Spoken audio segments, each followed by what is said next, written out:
Muito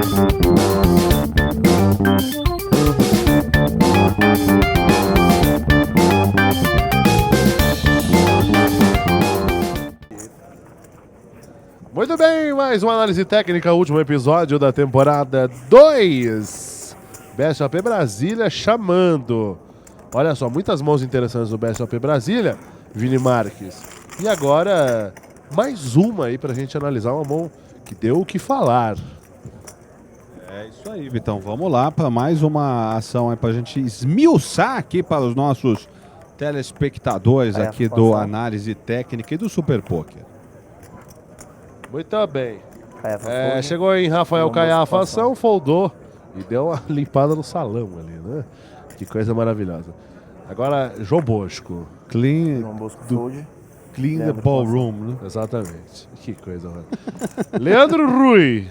Leandro Rui. Repita. Ele que é lá de Jundiaí, Leandro Rui. Gente finíssima, Leandro Rui. Exatamente. Torcedor, inclusive, do Paulista de Jundiaí, do Galo da Japi. Vamos ver o que vai aprontar o Leandro Rui. O dealer é o Felipe Marques. Não é o grande Fel.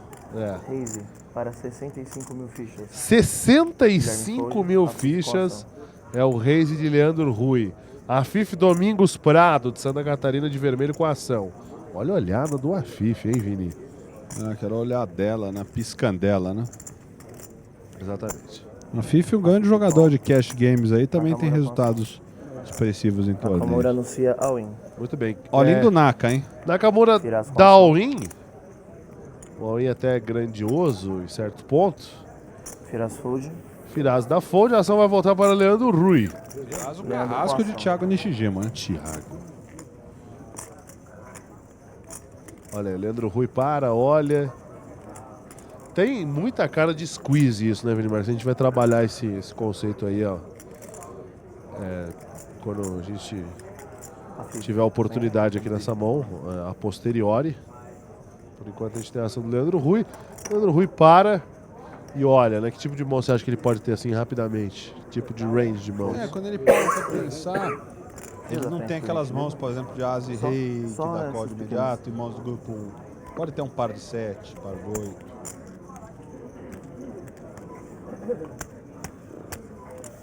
Muito bem. A pensativa. O Leandro Rui já largou a mão. A ação já tá com a Fif Domingos Prado. All-in call. Call! All-in call, Vini Marques. All-in call. E o Afif abre par de 5. Acho muito pouco, né? Só que o...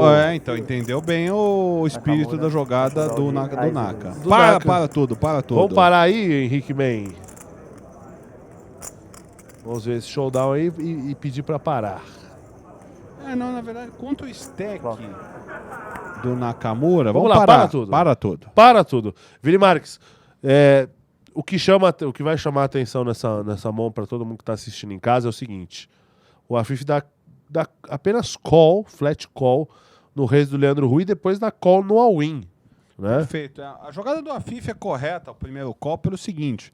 Ele tá jogando contra o stack do Leandro Rui, ou seja... Perfeito. Ele joga uma mão meio que por 7 velo, e ainda que seja nesse tipo de fase do torneio, jogar por 7 velo, e muitas vezes é o caminho para ruína, né? Porque você já não tem... Você já tem SPR, né? Stack to Pot Ratio, muito... ou seja, você não tem mais stack proporcional. Seria... Traduzindo, aqui não é grego, aqui é português mesmo. Traduzindo, você quase nunca vai ter stacks suficiente para ganhar a ficha do seu adversário. Você fala, mas não, implied odds tem. Tem, realmente tem. Agora, 7 miners, ou seja, a galera que comete algum misjudgment, algum erro de julgamento nesse tipo de spot, são muitas vezes explorados, né? No caso do Afif, essa parada tá ok o 5-5, porque o Leandro Rui tem um stack considerável. Então ele paga para acertar o 5 e para jogar a mão pós-flop em posição. O Afif é um jogador experiente, certamente não tá jogando só para ver o 5 ali. Tá jogando para jogar essa mão pós-flop. A partir do momento que o Naka vem all-in, né? E aí o que acontece? O raise do Leandro Rui foi alto, né? A gente fala em 12,24, foi 65, né? Não, já tá pra 15,30 já. 15 tem, não, então tá tudo certo. Então, perdão. Não é um raise alto, não. Vamos corrigir, então, um raise comum, 65, e o estouro do Naka é na casa... Mais de 200 mil fichas. Não, mais. Mais de 300 mil. Então, aí 65 a gente vai ter aí, o Afif vai ter que pagar menos de 10 Big Blinds. Agora, exatamente, só te cortando rapidinho, a jogada do Nakamura é justificável também. Bem justificável, que ele tem um blocker do As. O que é um blocker? A maioria de vocês estão familiarizados, mas blocker ele diminui o número de combinações de As maiores que o adversário possa ter, né? Ele não faz... o que acontece? Então, se ele diminui o número de combinações ali, fatalmente... E esse As, por exemplo, As e 2 naipado, conta qualquer mão que não seja par de As, ele tem 30% de equidade média. Ou seja, você joga com o Fold Equity e se tomar call, tem 30%. Ou seja, é uma jogada melhor de se fazer com As e 2 suited do que com 9 e 10, né? Aí o cara chega e fala, não, pô, eu gosto de fazer sempre com 9 e 10, com 8 e 9, esse tipo de jogada. Não estou dizendo que 8 e 9, 9 e 10 ele também não possa proceder dessa maneira. Mas com As e 2 naipado é melhor. Isso é um velho debate que existe. Ah, não, porque, pô, tomo call, não estou dominado. Não. Se você fizer isso de 8 e 9, então, tudo bem, você toma call, que é um conceito que vinha muito das antigas, né? O cara fala, não, pô, 8 e 9, prefiro fazer com 8 e 9 do que com As e 2 suited. É errado isso. Minha opinião. E boa parte dos teóricos de poker também. Por quê? Pô, o As e 2. Quando você pega um As e 10, você tem 30% de equidade. O As e 2 suited, você tem 30% de equidade. Outra. Quando você pega o par de 10, você tem 30% de equidade. Você pega o par de 9, tem 30% de equidade. Par de vale é tudo, você tem 30% de equidade. O 8 e 9, ou seja, se fold por fold, é igual As e 2 e 8 e 9. Agora, das vezes que toma call, o que tem equidade média maior? O As e 2 naipado tem maior. Porque o 8 e 9, se ele toma call do par de 8, ele tem 30%. Se ele toma call do par de 9, ele está numa roça federal. Daí por diante. Então, ou seja, a diferença é o seguinte, move por move é igual. Agora, das vezes que toma call, a equidade média do As e 2 naipado vai jogar melhor do que a do 8 e 9. Porque o call é restrito. O call não é com qualquer coisa, né? Então, a verdade é essa daí. Perfeitamente. Sobre o call do Afif. Sobre o call do Afif, Vini. O call do Afif acho que tá legal porque ele vai ter uns 7, 8 blinds ali para tomar a decisão. Aí, então, acho que a decisão para ele, no caso do par de 5, faz com que seja mais fácil o call, porque ele está com menos de 10 big blinds a mais para ele colocar, já que o As e 2 joga com essa equidade aí contra o par de 5. Então, ou seja, eu acho que é muito mais pelo stack do Nakamura, que é curto, do que pela mão. Ele já dá o call pensando em dar o call pré-flop, sabendo que ele pode dar call contra o squeeze do Leandro, do Nakamura. Porque o dinheiro morto que deixa o Leandro Ruiz, 65 mil, faz com que ele vá ter pot odds para pagar isso aí. Perfeito. Quanto o range de mãos que o adversário tem. Perfeitamente. Eu acho até um call de alta variância, mas realmente o jogador sempre tem um plano, o jogador do calibre aí do Afif Prado com certeza sempre tem isso em mente. Pode soltar aí, Henrique Chiarato Neto. Tudo na tela, acendeu tudo. Olha o Ais aí. Nakamura até fica mais relaxado, né, nesse momento. Muito bem, vamos ao turn. Tudo na tela, 10.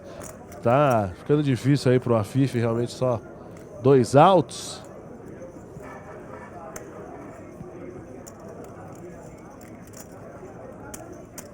Então, para ficar completinho, depois assim que acabar a mão, vou pedir pro Henrique congelar de novo pra gente fazer uma análise perfeita aí dessa situação, matematicamente. Muito bem, matematicamente, diga, Vini Marques. Gela. Quem ganhou a mão foi o jogador Nakamura. Diga, Vini Marques. Vamos lá. Pra gente finalizar. O stack do Nakamura a gente viu que era de 280 mil fichas, né? Isso aí mostra tudo. Mostra tudo. Entendeu? Mostra o quê? Mostra o quê? Baralho. Vamos lá. Mostra o que, baralho? Mostra o que, baralho? É um trocadilho aqui. Tranquilo. Seguinte, vamos rapidamente, matemática básica. 15, 30, raise de 65. A gente trata o pote com 45 mil, mais 65 mil vezes 2, porque foi o call do Afif, né? 65 call 130, com 15, 145, com 30, 175. O Nakamura paga os 65, isso aí vai... não, vamos colocar... Fora os antes, né? Então, 175.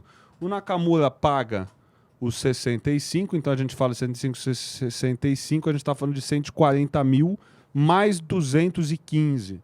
Então a gente está falando de 355 mil. 355 mil. Mais os antes. Os antes estão aí na casa dos 5 mil. Não, um pouco mais, né? É 15, 30 mil? Ah, não, 15, com certeza Isso, 5 é mil. isso que você está falando. 5 mil. Eu nunca critiquei. Então, a gente chegou no número de 355 mil mais 5 mil diante vezes... Vamos pedir pro Henrique voltar só pra gente ver quantos jogadores tem na mesa. Só pra gente ser preciso. Pra gente ser preciso. Só Pra abrir gente a ser imagem preciso. pra gente, por favor. Aquela imagem de cima.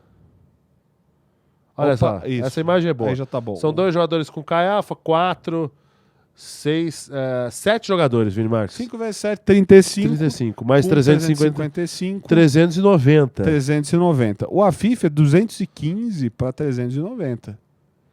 Então, o que acontece? E ele não. E isso é pouco com o dinheiro que está no pote pertence ao pote, não é mais do jogador. Exatamente, Então, isso é muito importante. Importante, fica essa dica para você que está em casa. Então ele tem que ver se 215 para ir buscar. A gente tem um odds praticamente de 2 por 1. Tá? Para arredondar, vai ser 1,8 por 1. Isso aí. Quando a gente tem 2 por 1, o que isso significa? Que a gente precisa ganhar essa mão 33% das vezes para isso ser break-even. Tá? Break-even, ou seja, no longo prazo ele vai empatar se ele tiver 33% de chance na parada. Como é um pouquinho mais, é 1,8 por 1, vamos estender esse número para 35%. 35%, ou seja, se ele tiver 35% de equidade, ou seja, se ele ganhar 35% das mãos, ele é break-even, ou seja, ele não é perdedor nem ganhador no longo prazo. Ou seja, ele tem que ver se 35% contra o range de chove, o range que o Nakamura vai estourar, ele performa esses 35%.